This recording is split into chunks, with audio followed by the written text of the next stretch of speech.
नमस्कार दोस्तों, मैं doctor Deepanshu Mishra, consultant physician, Ayushman health care and maternity home Mainpuri से स्वागत करता हूं आपके चैनल आयु ज्ञान पर।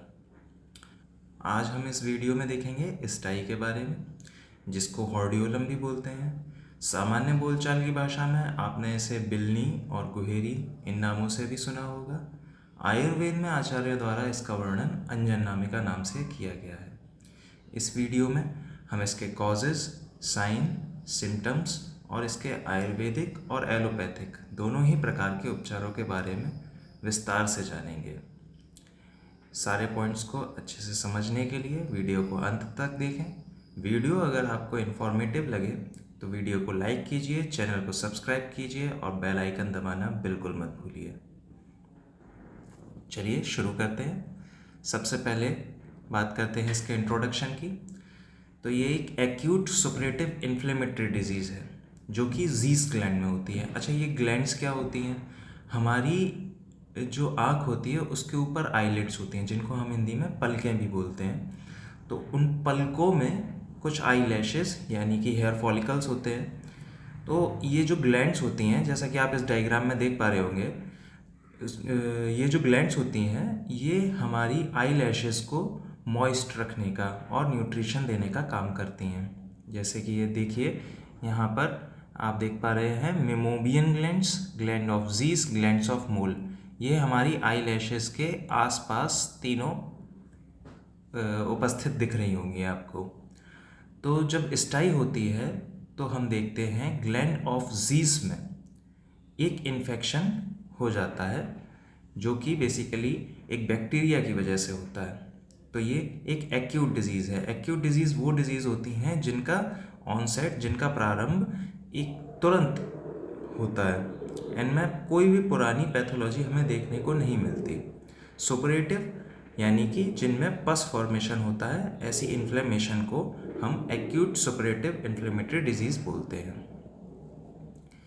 इसके कारण की बात करें तो बेसिकली ये स्टेफाइलोकोकस ऑरियस, जो कि एक बैक्टीरिया है, इसकी वजह से होता है। कॉमनली ये हमें यंग एडल्ट्स मतलब जवान में और डिबेलिटेड पर्सन यानी कि जिनकी इम्यूनिटी कुछ वीक हो गई है, ऐसे लोगों में देखने को मिलता है। बार बार आँखों को रब करने से, क्रोनिक ब्लेफराइटिस से, या फिर जो लोग अल्कोहल या कार्बोहाइड्रेट एक्सेसिव अमाउंट में कंज्यूम करते हैं, उनमें हमें ये देखने को ज़्यादा मिलता है।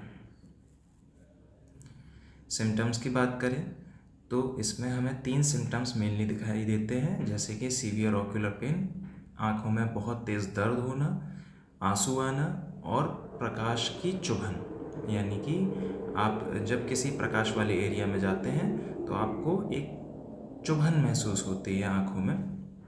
ये 3 चीज़ें हमें मेन देखने को मिलती हैं। इसके अलावा जो साइंस हैं उसमें हमें स्वेलिंग, रेडनेस और सूजन, ये सारी चीज़ें देखने को मिलती हैं। सूजन की वजह से टेंडरनेस भी हमें देखने को मिल सकती है, और जो भी इन्फ्लेमेशन के साइंस होते हैं वो सारे हमें इसमें देखने को मिलते हैं। हम देख सकते हैं कि जब स्टाई होती है तो हमारी आँख पर एक पिन पॉइंट में वाइट या येलोइश टाइप का, जैसा कि आप इस इमेज में देख पा रहे हैं, वाइट और येलोइश टाइप का आपको यहाँ पर एक एरिया दिखेगा। यहाँ पर आप देख पा रहे हैं कि इसमें पस फॉर्मेशन हो गया है। तो ये कुछ इसके साइंस हैं जिनसे आप पता लगा सकते हैं कि आँख में स्टाई हो गई है। ये एक लार्ज इमेज दी गई है, इसमें आप सारे साइन एंड सिम्टम्स क्लियरली देख पाएंगे। आप देख पाएंगे इस रेडनेस हो गई है इस आँख के एरिया में, और ये देखिए ये नीचे की आईलिड्स अफेक्ट हुई है। यहाँ पर हेयर फॉलिकल्स के पास में आपके रेडनेस, स्वेलिंग और अडीमा, ये सारी चीज़ें आपको देखने को मिलेंगी। और यहाँ पर आप देख पा रहे हैं ये इस एरिया में वाइटिश येलोइश कलर का आपको पस फॉर्मेशन देखने को मिलेगा। बात करते हैं ट्रीटमेंट की। तो बेसिकली इसका ट्रीटमेंट होता है हॉट फर्मेंटेशन। हॉट फर्मेंटेशन आप कई तरीक़ों से कर सकते हैं, जैसे कि आप रूमाल को प्रेस के या किसी भी माध्यम से हल्का सा गर्म करके आँखों पर रख के उसको सेक कर सकते हैं। इसके अलावा आप हाथों को आपस में रब करके जब वो हल्के से गर्म हो जाएं तो आप उनको आँखों पर रख सकते हैं। ध्यान रखें हाथ आपके धुले हुए होने चाहिए। गंदे हाथों से आप उस स्टाई को बढ़ने का और अवसर प्रदान करेंगे। इसके अलावा एंटीबायोटिक आई ड्रॉप्स जो आपको मार्केट में इजीली अवेलेबल हो जाते हैं, जैसे कि मॉक्सिफ्लॉक्सासिन। इसके अलावा एनाल्जेसिक और एंटी इन्फ्लेमेटरी ड्रग्स जैसे कि सेरेशियोपेप्टिडेज, इस टाइप से एनाल्जेसिक्स में जैसे पैरासीटामोल, इस टाइप से आप ड्रग्स ले सकते हैं। इसके अलावा अगर पस फॉर्मेशन ज़्यादा हो गया है, ज़्यादा आपको पेन वगैरह ये सारी चीज़ें महसूस हो रही हैं, तो आप हल्का सा एक इंसिजन, हॉरिजेंटल इंसिजन लगवाकर अपने चिकित्सक द्वारा आप इसका पस ड्रेन करके और बाद में एंटीबायोटिक्स, एंटी इन्फ्लेमेटरी ड्रग्स ये यूज़ करके आपको इस टाइम में आराम मिल सकता है। बात करें इसके आयुर्वेद पोर्शन की। आयुर्वेद में इसको ताम्र वर्ण की छोटी पीड़िका के रूप में बताया गया है, जिसमें इन्फ्लेमेशन और पेन ये सारी चीज़ें इसके लक्षण के रूप में बताई गई हैं। चिकित्सा में आचार्यों द्वारा बताया गया है स्वेदन। स्वेदन बेसिकली हॉट फर्मेंटेशन का ही एक टाइप है और उसमें स्वेदन करने के बाद भेदन की प्रक्रिया बताई गई है। भेदन बोलते हैं इंसीजन वगैरह, जो इंसीजन लगाकर आप उसका पस एवैक्यूएट कर सकते हैं।